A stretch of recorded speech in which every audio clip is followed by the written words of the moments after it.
am Casey Spain. I am from American Pets Alive and Human Animal Support Services. Okay, well, we'll get started because we have a jam-packed webinar for you all tonight. Thank you all for being here. Welcome to Supported Self-Rehoming Without Surrendering, Setting Up Supported Services with Safety and Success. We have our incredible speakers here with us tonight. We have Casey Adair from Greenville County Animal Services, and Greenville is one of the Haas pilot shelters. So they're working hard with us to try new methods and new programs, and they are doing a great job of supported self-rehoming. We also have Anna De Lucia from Adopt a Pet. I hope I said your name right, Anna. And then we also have Lucy Fernandez from Austin Pets Alive. And Lucy has been instrumental in our past program, Positive Alternative to Shelter Surrender, which is part of Austin Pets Alive. And she'll be talking a little bit more about that. So excited to have you all joining us today. I'll let you go ahead and get started with your presentation. All right, welcome y'all. It's a whole lot of fun, folks. I'm going to go ahead and start sharing the screen. We can just go ahead and get kicked in right here on the deck that we created. And all right, so everybody can see the slideshow presentation. Yeah, okay, cool, thank you. All right, so yeah, so supported self-rehoming. We rolled this out through the Human Animal Support Services program last year, or 2 years ago, I think is when we started it. And yeah, hold on, it's kind of slowing down or whatever. So yeah, so first things first, what is supported self-rehoming? It's a way for animal shelters to help people rehome their pets without those pets needing to enter the physical shelter. In most cases, supported self-rehoming is more humane for people and pets because it allows the original owner to help select and potentially stay in touch with the new owner and reduces the number of family pets who have to live in a kennel. So obviously a lot of us are already dealing with like overcrowded kennels, et cetera, et cetera. And so, you know, just kind of looking at, you know, kind of the high level overview of what we're looking at when we're dealing with intake.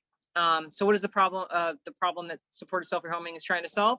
Approximately 36% of animals entering the shelters come in under the intake type called owner surrender. Many pet owners are willing to rehome their pets directly to another home, but are unaware of the resources and tools available to rehome safely and successfully. So before we get into the getting started, you know, a lot of it is, you know, we want to ask those questions. Why are you needing to surrender?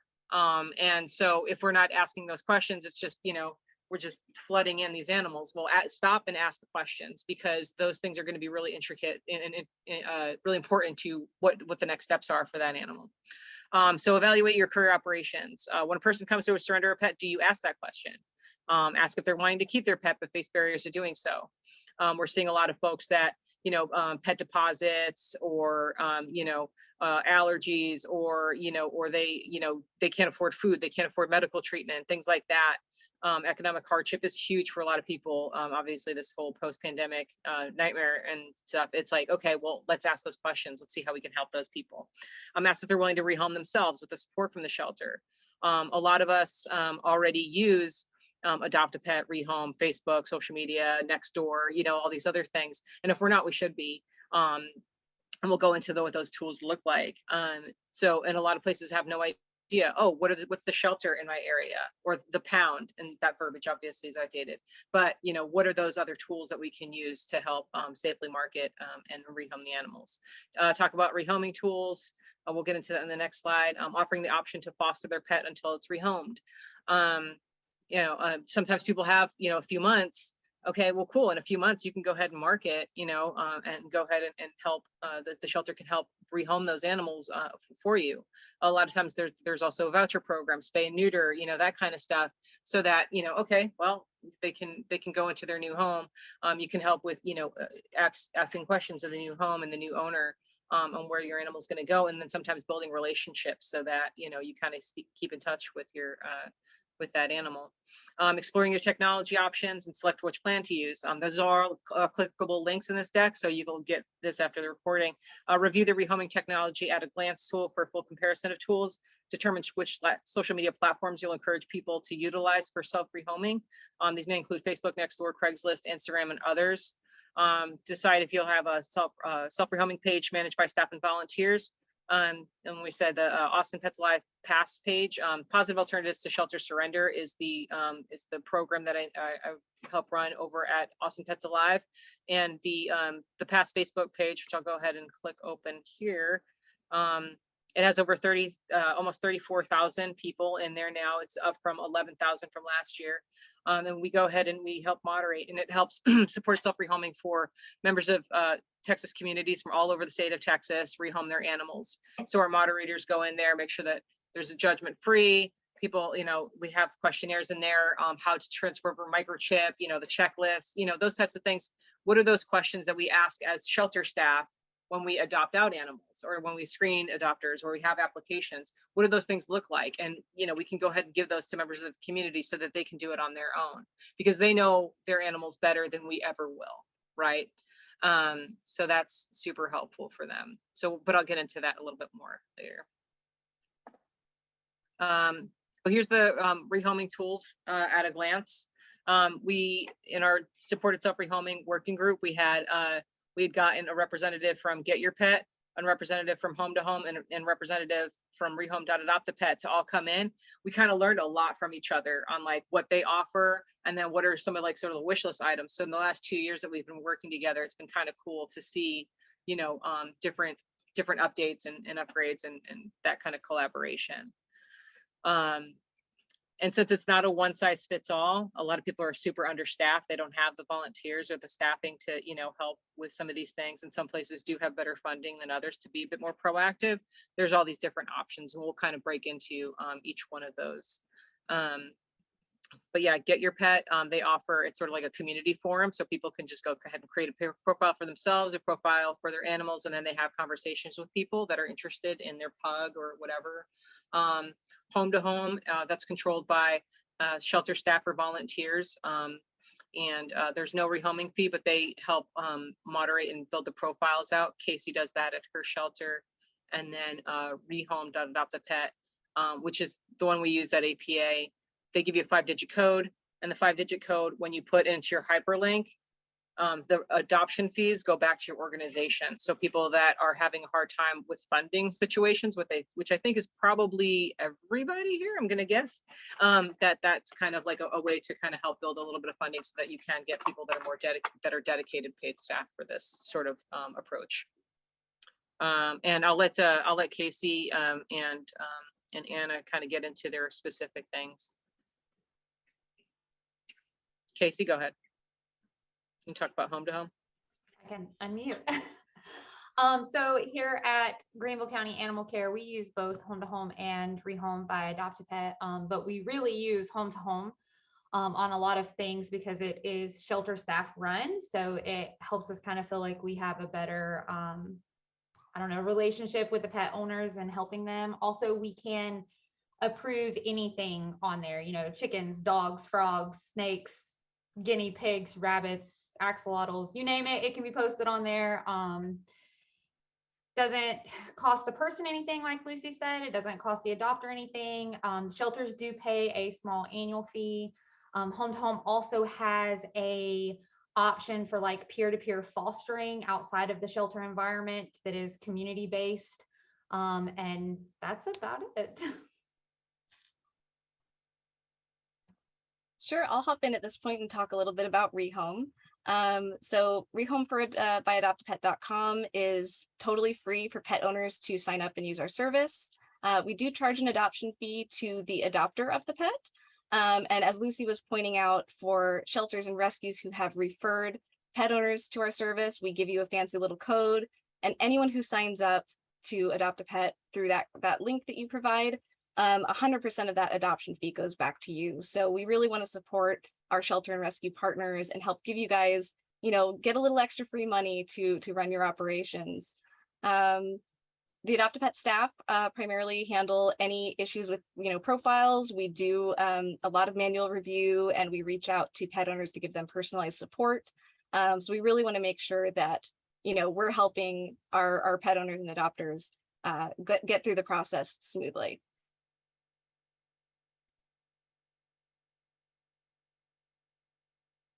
Yeah, so like I said, the hyperlinks are available. If you're with a shelter organization, a community rescue, what have you, and you're interested in kind of going into that, there's a full rehoming at a glance has a consultation questionnaire, so that myself or one of the members of our supported self-rehoming working group can go ahead and do a consultation for, to help you approach your organization, your community for, a tool system that kind of works best for you. All right, so going into the PASS page, I kind of covered it a little bit beforehand. So the PASS program was built about 10 or 11 years ago by my my boss, Patty Alexander. And she's been in the rescue game for a long time. And she originally started by just sitting outside the city shelter, giving out leashes and food to people rather than having them surrender. So it's kind of built in itself out into this big community. We have an email inbox. We work with our on-site cat and dog teams for, foster to adopt, emergency crisis cases. Like I said, it does cover the entire state of Texas. So sometimes there are some like urgent issues that we have to escalate and triage to our appropriate teams. So yeah, just kind of highlighted a couple of our successes recently. So we tell folks, they can just go ahead and go onto the page, put their city and county, put the, the name, some pictures of the animal, like what are, spayed, neutered, whatever. And then we also include in a file section on the PASS page, the questionnaire, how to transfer ownership. We have resources that are pinned at the top of like spay and neuter in the local areas. There's a lot of free and low cost things in different parts and different regions and counties. So we try to provide that as well. Because yeah, we obviously want every single animal to be, spayed, neutered, vaccinated, living its best spoiled life. But, so we just kind of help build that kind of community, help moderate it and try to facilitate, depending on, what the need is for the post. Sometimes there's like blurry pictures and we're just like, hey, you want to go ahead and try this instead, or, better lighting, or, oh, what's this one's name? I love their little mittens, that kind of engagement and stuff, to help give visibility. So yeah, and a lot of it is like sort of heartwarming. A lot of it's a little bit on the tugs the heartstrings and stuff like that. People are facing eviction, like the second one with the Pyrenees. She's not updated, her shots are not fixed. A small rehoming fee. I'm homeless shelter, but they won't let her come with me. Unfortunately, these types of things happen. But instead of going to the shelter, I believe this county isn't, is super overrun and unfortunately having to face some tough decisions with space. This puppy, went ahead and got to a new owner, and she was able to, meet the person and kind of that kind of thing. You're kind of dealing with a lot of, also criticism, like a lot of people have a lot of feelings and emotions and opinions in this space.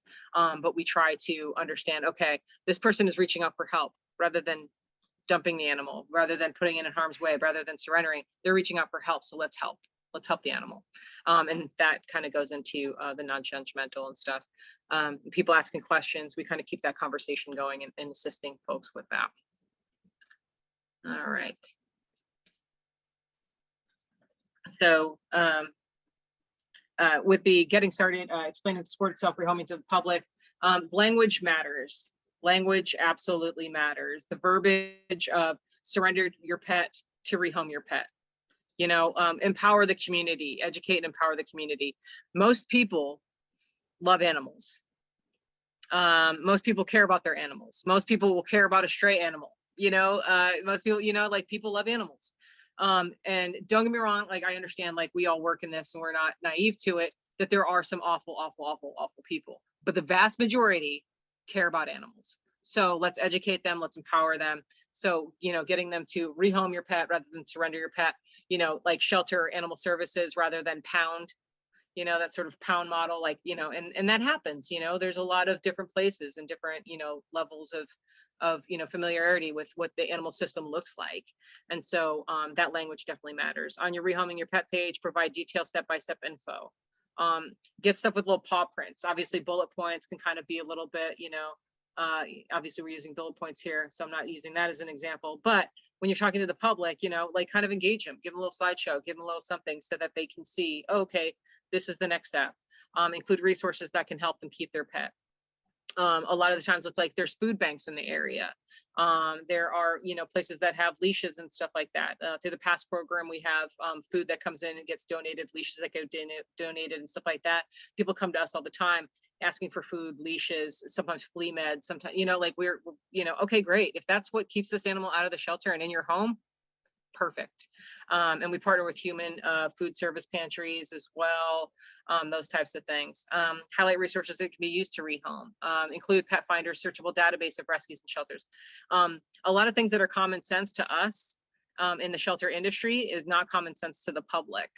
So, you know, providing that first step of, hey, do you know that there's actually a rescue in your area for Great Pyrenees? Oh, okay, cool. I had no idea, right? Those types of things that they have no, you know, so the pet finder searchable database can kind of help with that, and just kind of give people the starting point, and they have no idea what that, you know, until you teach them. List how the shelter may provide support. Sample adoption questionnaire, like I said, we provide that on there. Staff volunteer assistance with writing pet listings. I know with Home to Home, they do that a lot. We have staff and volunteers that write bios for our shelter animals and our foster animals. They'll go ahead and help out with these things, you know, like with the, you know, personal home stuff, you know, animals too. New adopter services available, spay, neuter, behavior. Yeah, like what, you know, welcome your new cat, the stuff that we send home with adopters all the time. Cool, give that to the public when they go ahead and adopt the pet from your, you know, rehome adopt a pet or Home to Home or whatever you're using, or your Facebook page. Give them all that information. Hey, there's a spay neuter. Hey, here's a coupon for, you know, PetSmart. Here's whatever. Here's how you keep your puppy from chewing on stuff. You know, Good Pup has a really good partner program that we use at APA. I'm sure some other folks, and they have a virtual behavior program, and they have a referral code that they give to shelters and rescues. Might be something to look into. Yeah. Reframing, rehoming to your community. Communicate internally, externally about services being offered. Rehome their pets rather than surrendering to the shelter. Your staff should know exactly what you guys are doing. Some people may not agree with it, but this is what we're doing, you know, and keep it going and show the data and show the success stories and keep that going. The people that work for you or volunteer for you or foster for you, those are members of your community. And the second that they tell two friends who tell two friends who tell two friends, oh, wow, my cousin is actually being evicted and he has two cats, and you know, like these things happen. They touch all of our lives, you know, both directly and indirectly. So let's, you know, kind of get that conversation going and make it common sense to also everybody in your organization and your community. Create a volunteer position to help people rehome their pets. We have in the Haas toolkit for rehoming, I think there is a job description as well for people to help with the rehoming for volunteers. Make sure your website, social media, and communications plan reflect your organization encourages support self-rehoming. It shouldn't be like the first thing. I need to surrender my animal. Let's go to the shelter. Let's change that. Let's change that whole model. Obviously, the shelter is there as a last resort, but you should be like, hey, I think, you know, oh, actually my cousin was looking for a cat, and since you don't have a cat, you know, like you have to get rid of your cat, whatever that looks like. But like that should be like that, those conversations should be had first. The marketing toolkit and the Heartbeat supported self-rehoming toolkit to kind of help kind of give some zhuzh to your conversation, to how to market that to the community, and from perspective, you know, from the original caretaker to the prospective adopters. And track your data. Data. Home to Home does, you get your own individual data, and then Rehome sends you a report on what, you know, like what animals have been referred using your code.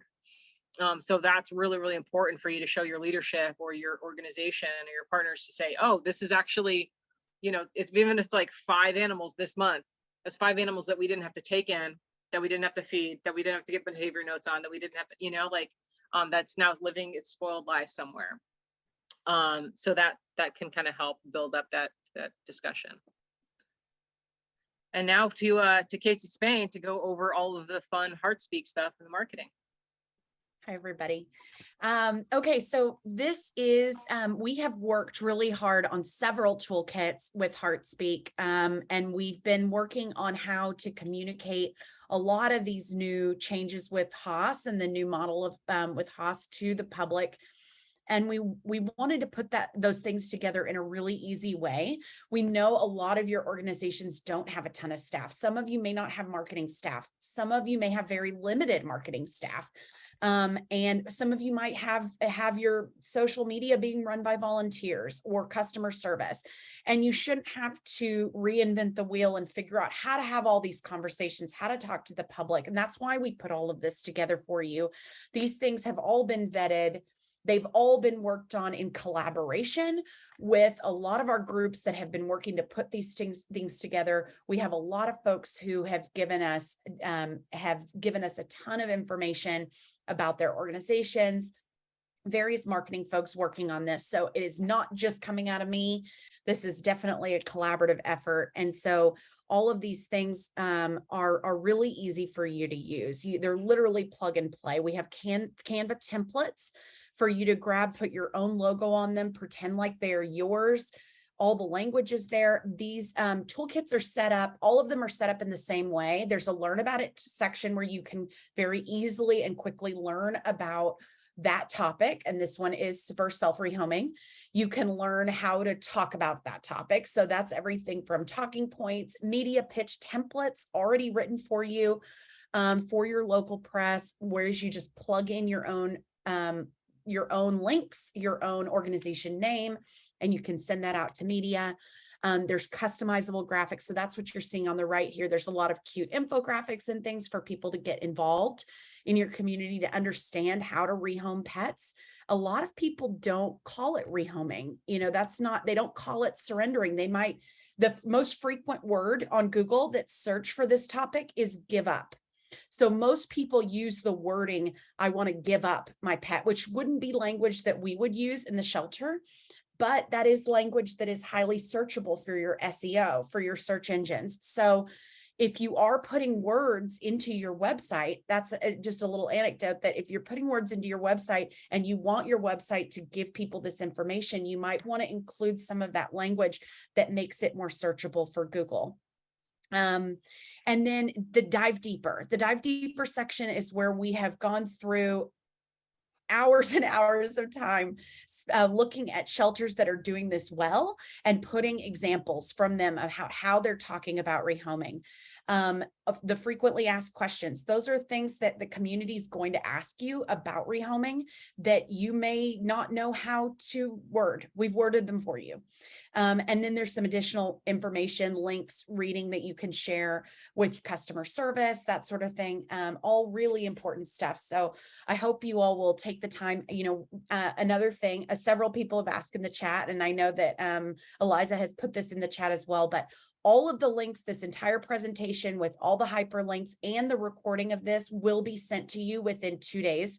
Even if you are just listening to the recording of this, if you registered for this webinar, it will get to you within 2 days, and it will always be on the humananimalsupportservices.org/webinars. You can find all of our past webinars listed there, and all the links in this entire presentation will be there after this within 2 days.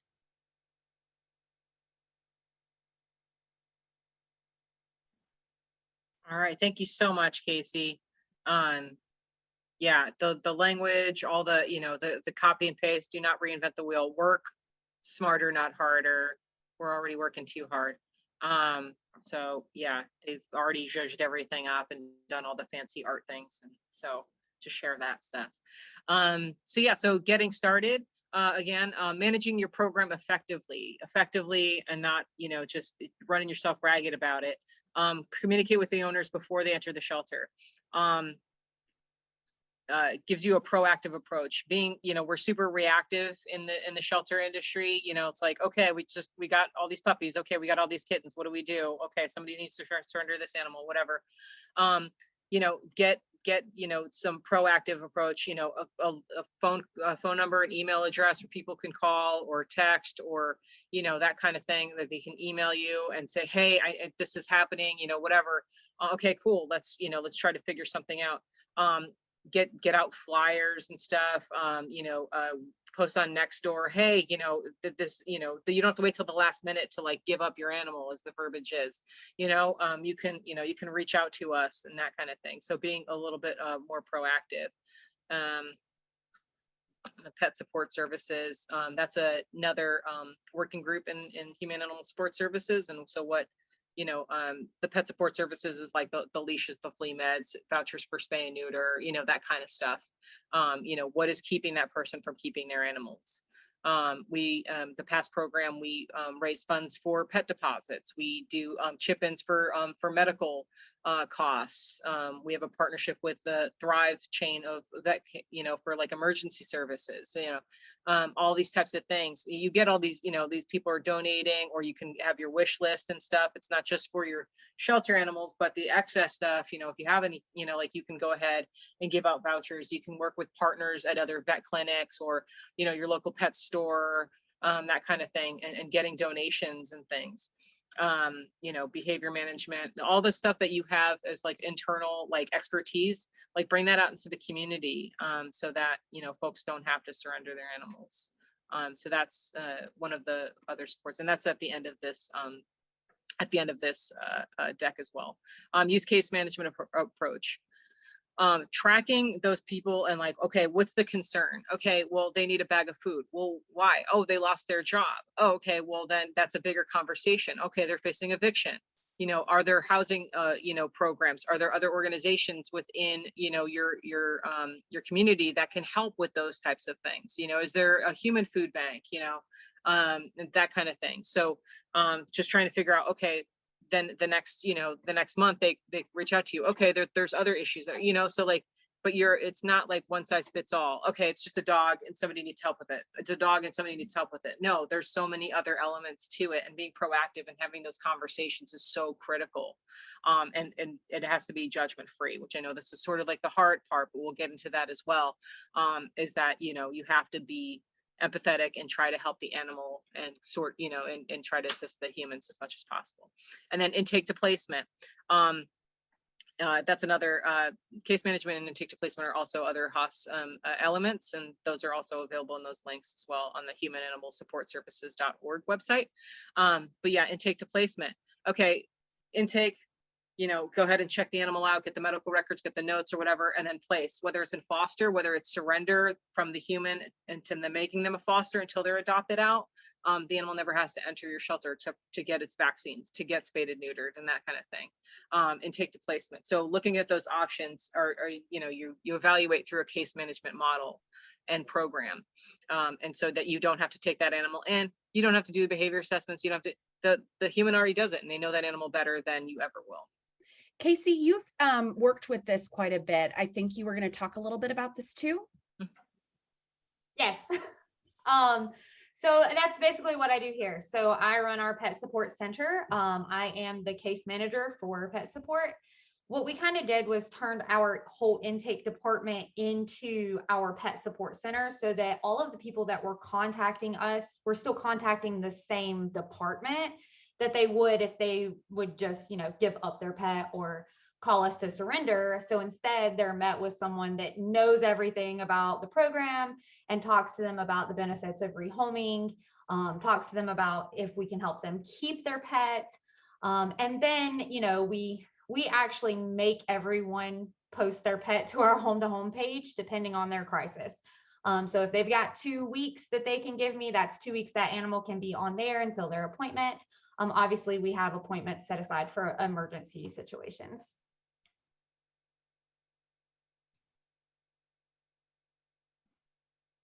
Yeah, thank you so much. Yeah, and everything kind of, it all changes depending on what your staffing looks like, what your budget looks like, whether you're a municipal, like certain county legislation, like there's all these different things, right? So again, we have the consultation form that can be submitted, and we can kind of help figure out like what would work and how to effectively implement or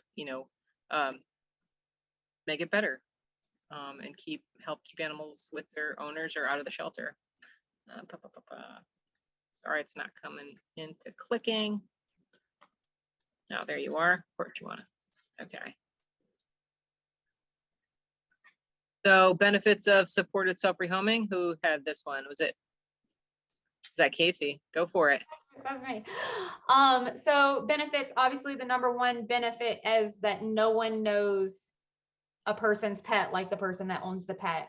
So just kind of explaining to them that they are the best advocate for their pet, setting them up for success, making sure that they understand that they do need to be forthcoming about any special behavior that that pet may have, as well as other special accommodations.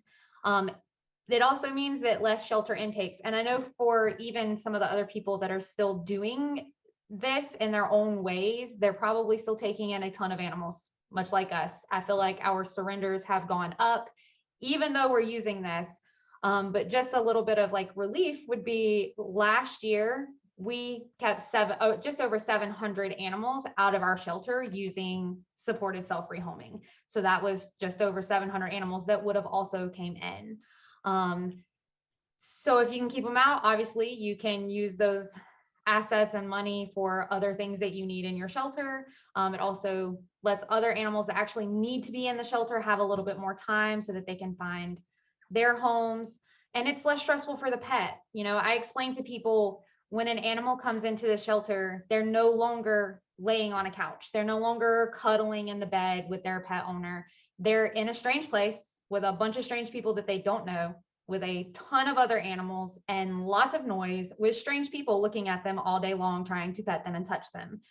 It is way less stressful if that pet goes, oh, here's my owner, and they're introducing me to this person. They trust this person, so maybe I should trust this person too. And it's a lot easier for them.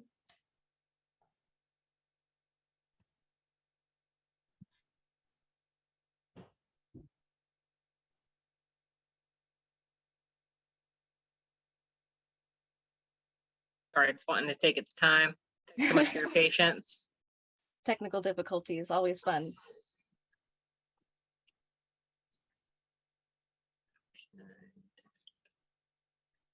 Well, while the slide takes a minute to catch up, I can start talking about, what's coming next, which is our discussion on empathy and support.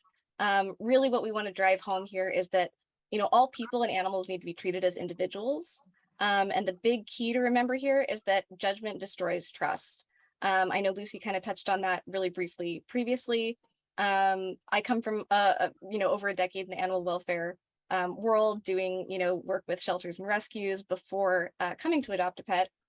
And so, I'm sure a lot of us, we've felt these feelings of judgment. Some of us have probably voiced it or heard, our coworkers voicing these things. And the truth is, it really does not help the pet owner. It really does not help the pet when we're making those opinions, really loud.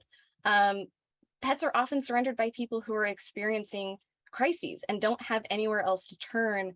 And so we really need to be that safe place for them to come to. And one of the ways that you can do that is to create kind of from the ground up, like those training tools in your organization. And the has these amazing toolkits that will help you do that. As Casey was saying, don't reinvent the wheel. It's all there.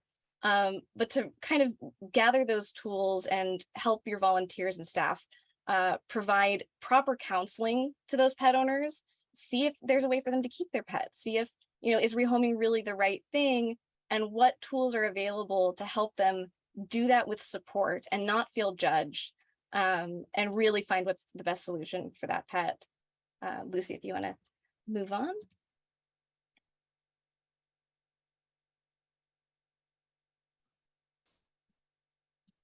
Trying.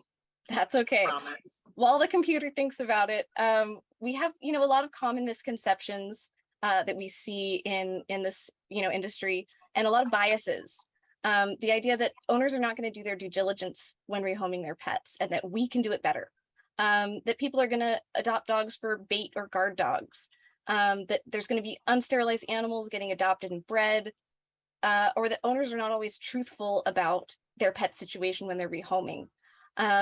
So, these are all, valid concerns, and I'm sure that many of us have seen these situations, but what the data actually shows is that these are really not the majority. This is a very small minority of cases, and instead of addressing those concerns in a really legitimate way, it makes people kind of jaded towards the public, and to think, you know, everyone's doing this, or this is very common. And the truth is that it's not.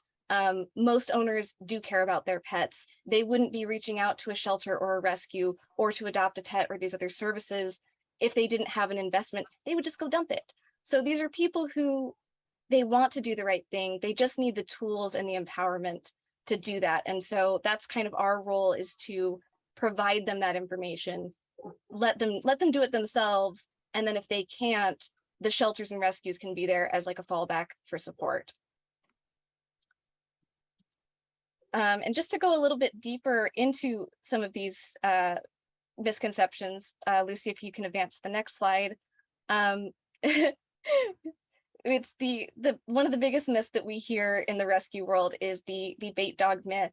And this is a term that is often used to label dogs that have bite marks or scars or are fearful, without really any evidence as to what their true origin is. And what's interesting is, if you talk to the people who are responsible for actually prosecuting the crimes of, you know, dog fighting rings, what they tell us is that this is historically not how fighters use bait dogs. You know why? Because fighting a weaker opponent that's not going to fight back it's gross to say it this way, but the truth is it's not an effective training method. This is not what people are doing. And so when we spread these myths and create this doubt in the public for something that's not true, we're making people afraid to take the steps to rehome their pet. We're making them feel like they have to come to us because they want their pet to be safe. When the reality is, are there people who abuse animals? Yes. You know, there are always going to be that small minority of people, and we want to teach them how to be safe and how to be smart about rehoming their pet, but we want to give them those tools to do it themselves, and not have to rely so much on our rescues and shelters that are just stretched to their limits. So we need to be aware of the misconceptions that we hold and stop spreading those to the public. It's not helpful for the animals in the long run. Another big myth is, you know, the spay and neuter myth. The idea that pet owners or adopters are not going to fix their pets. Studies have shown that actually 74% of the general public believes that spay and neuter is the right thing to do. They want to get their pets spayed and neuters. And the biggest barrier to them being able to do that is cost. Really, the second one is finding vets available in their area that they can, you know, get these procedures done. So we know that we have a vet we have a vet shortage in this country. And we know that there is a lot of economic stress that makes this difficult for pet owners. But if we can find ways and programs and work within our communities to help them get vouchers or partner with vets, most people are going to do the right thing and get their pets fixed. So these major issues that we have with the idea of letting people do it themselves they really are misconceptions. So let's do some studying, let's dispel those myths and get these pets into better homes. And Lucy, I'll go ahead and pass that back to you now. Yeah, so happy outcomes. By providing pet owners with the proper tools and information, we can increase positive outcomes for pets and reduce stress on shelters.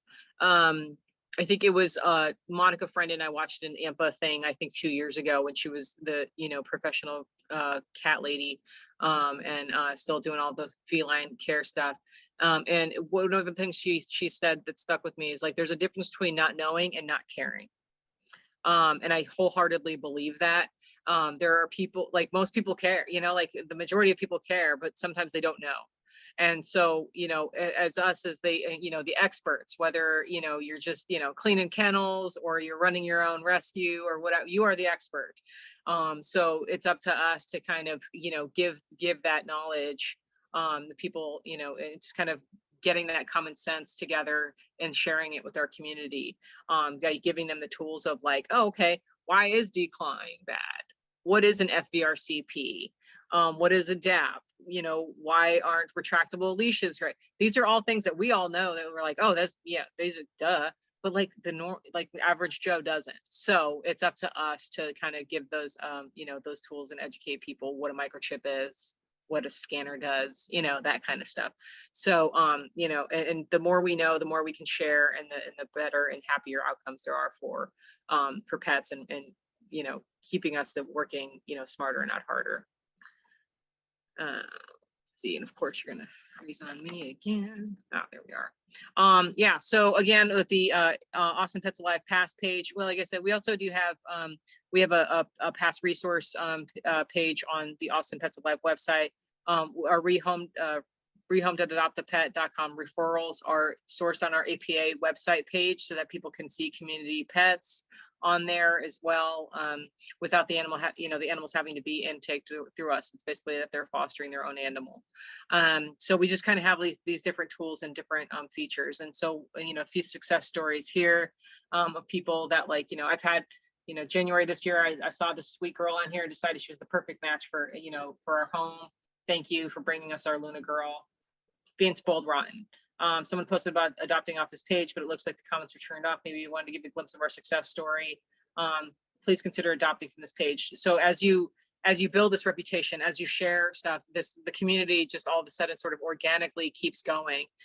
We get people that are self-policing a lot of the posts that they're like, I think this person's a breeder. Can you look into this post? All right, cool. Let me go ahead and take a look. And so those types of things where, the community wants to help, you build this village of support, and it's really, really phenomenal what can come from it. And that's why we get medical fundraisers, raising pet deposits, things like that, that are just organically kind of happen. And then past success story. This is Tina Turner. This fluffy little nonsense. We're so blessed to have her, and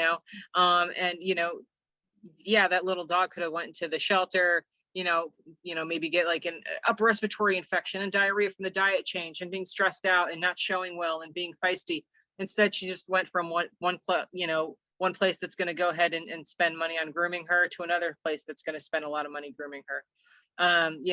That kind of thing. So so those are just some of the success stories. And again, the link to the past page is going to be in this deck as well. And here, yeah. Oh, sorry, Lucy. Yeah, I wanted to share a little bit about a success story from Adopt a Pet from the perspective of the pet owner, because we often hear from adopters.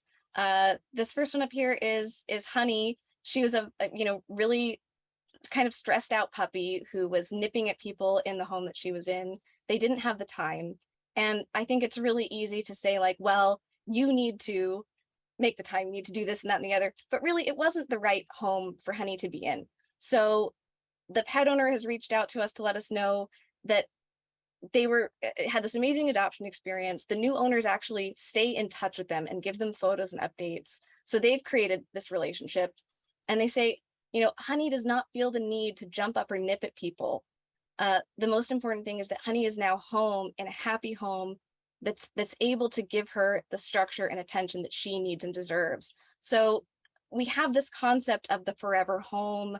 You've gotten that pet, you need to keep that pet. But if it is not the best thing for that pet, why are we really, forcing that? This pet is so much happier and so much better off in a home that was better suited to meet her needs. And I know we've got some other stories there. I don't know, Casey, did you want to share the home to home? I can. For the home to home one, as you see, it is a horse, because like I said, home to home, you can put anything on there. This person, said that they were thrilled when they found home to home. Comanche needed to find a great home where he could be loved, trained, and given a job he would be happy doing.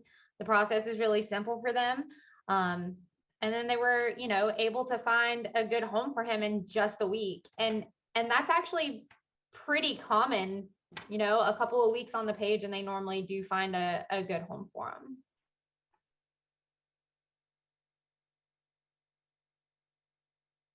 Yeah, and I'll speak on getyourpet.com. They're another one that we promote through, because it's not one size fits all. Just like animals aren't one size fits all, homes aren't one size fits all, these tools aren't going to be one size fits all. So Get Your Pet, like I said, there's no charge, no cost to the shelter. You don't need a shelter to intervene at all. So if it's just, you just have a small community that needs help with, promoting and safely marketing animals, Get Your Pet also They partner with different chains of vet clinics to also provide vet vouchers and services for spay neuter and things like that too. So that can kind of help with, transfer of ownership so I just wanted to thank you for the site. I had no idea what I was going to do with Sam, as hard as it was to give him up. We had him since he was a baby. Edwin seems to be the best thing that is going to happen to Sam. His family, I know, will give him all he needs, love and attention. It was so easy to do and so quick. I would recommend the site to anyone looking to rehome an animal. Thank you again for everything. So again, just these different services, different options for communities, for shelters, for rescues, just to one animal at a time, right? One animal at a time. And so these different options are there to help, and they're successful and they work.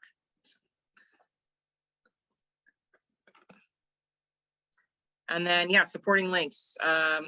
All of the stuff that we talked about, that we touched on, everything's just sort of hubbed in here, so that you can go ahead and pull, and take a look at, copy and paste the toolkit, copy and paste the resource guide, copy and paste, just plug in your local resources, do your homework on what other, low cost spay and neuter stuff is available, reach out to partnerships with vet clinics and things like that. And just to kind of like the food pet pantry stuff, engage your community to okay, if you can't foster, you can't donate. Okay, do you have like an extra carrier in your garage? Great. That carrier is going to go ahead and go to somebody else, just, centralize and be that support system for your community. There's the supported self-rehoming course on Maddie's University. If you're not already in Maddie's University, you should be all up in that. There's a lot of awesome courses, and you get free certification credit thingies and all this other stuff for your professional development and learning new stuff. And the support link for if you want to go ahead and get a consultation from one of us or a bunch of us to kind of help with your existing systems, or you want to implement a new system for supported self-rehoming, go ahead and fill that out, so we can go ahead and take a look at what you have existing, showing to your website, your public, what your intake numbers look like, and then we can go in there and say, oh, you don't have your 5-digit code from Adopt a Pet, you're missing out on money. This is how you can go ahead and get a volunteer to help write bios for your home-to-home program. Those types of things, just those minor tweaks and stuff, and and so you can pilot something off in your organization or your community. Thank you. Awesome. Yay. Thank you all so much. That was awesome. And we've got about 10 minutes for questions. And there's one in the chat that I want to answer really quickly, just out of the gate. There's an anonymous attendee here that asked, some shelters, especially in the South, are so full right now that they are asking people to rehome strays that they find. This seems problematic on so many levels. Legal, burdening the person who acted as a good Samaritan, and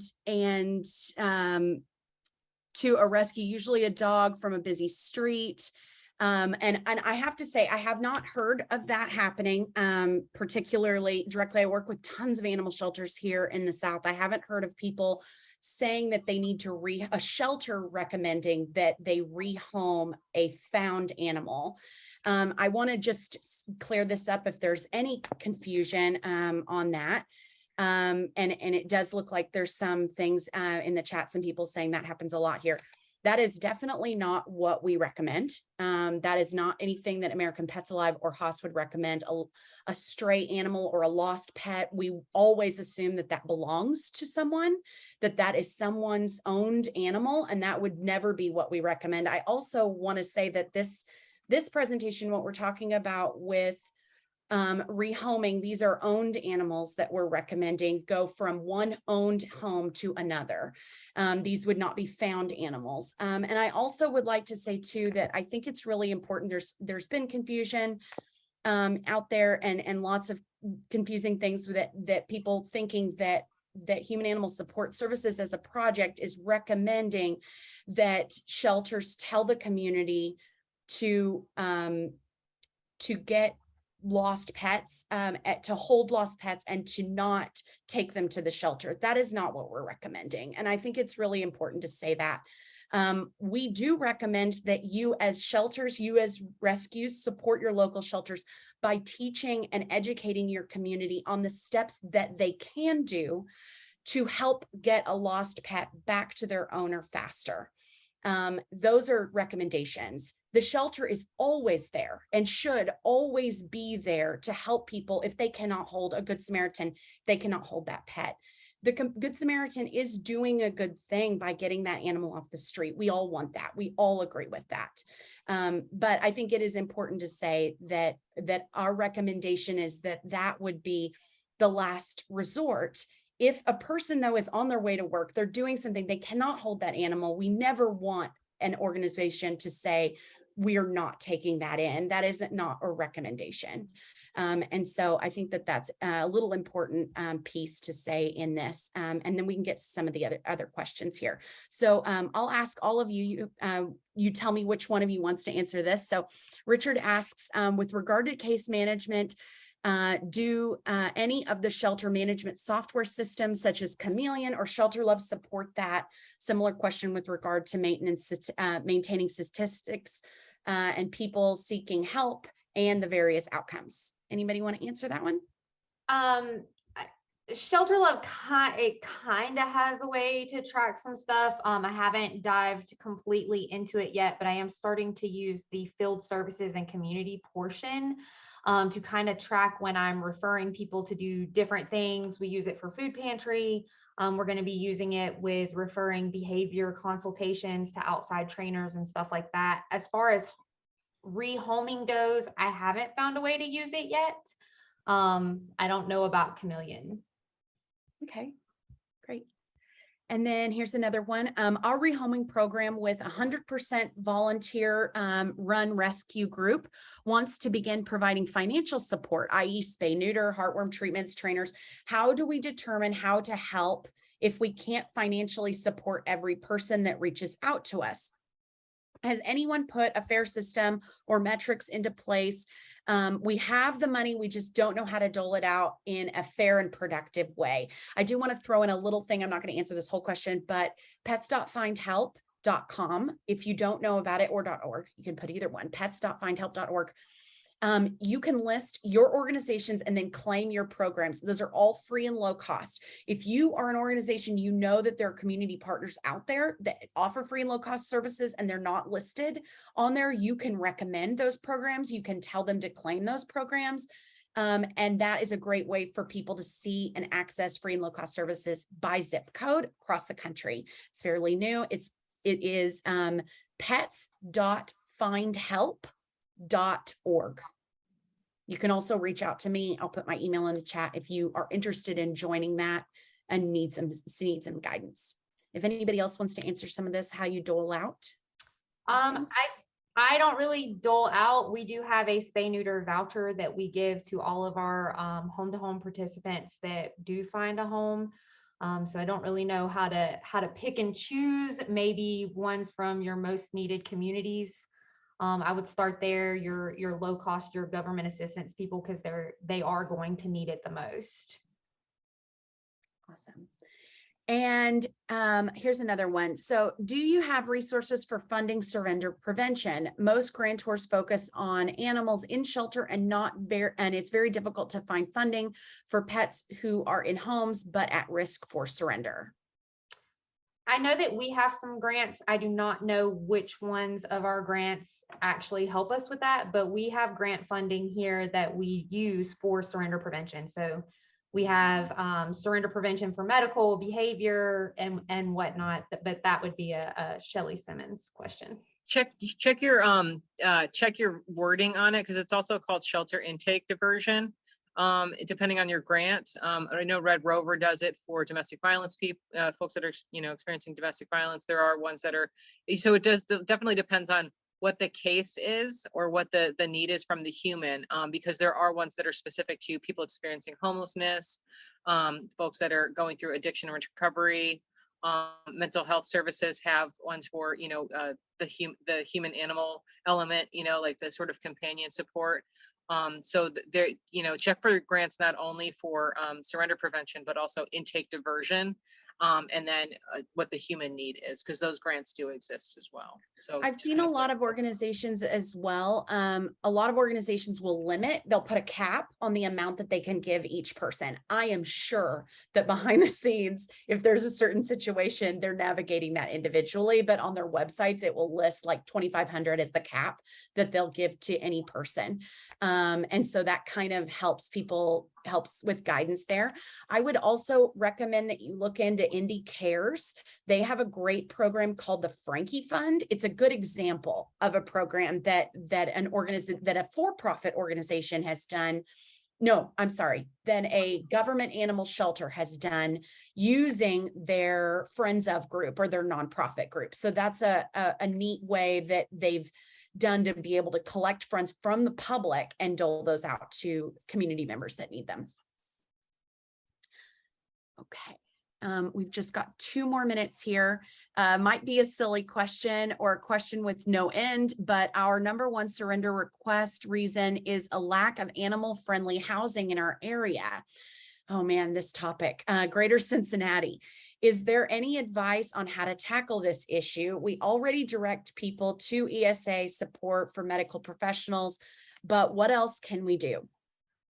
Real quick, I kind of just went through like all of the apartment listings and contacted all of them to get like breed restrictions, pet deposit fees, how much their monthly pet rent was. And I put the whole list together. And when people come in and they tell me they can't find a place to move with their pet, I give it to them.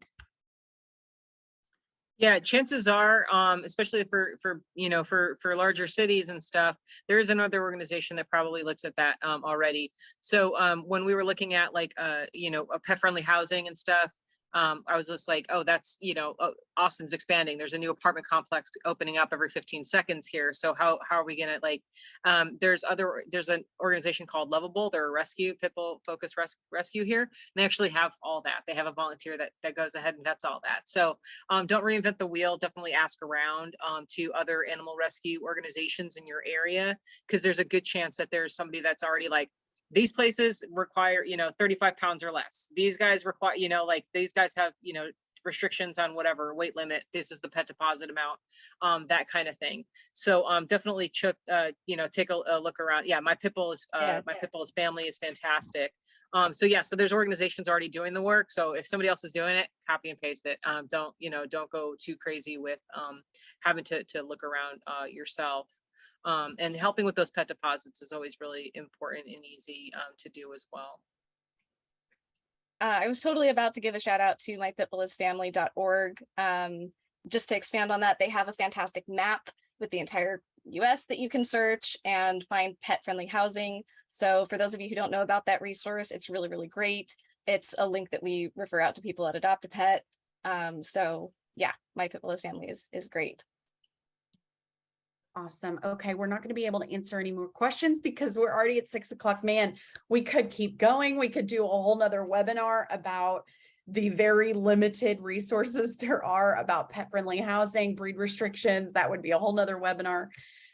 You all were awesome. Thank you all so much to our speakers. Thank you for everyone for being bold, asking questions, talking about this. The recording will be available in 2 days time, and we hope that you all share it and get that information. And this is so great. Thank you all so much. Take care.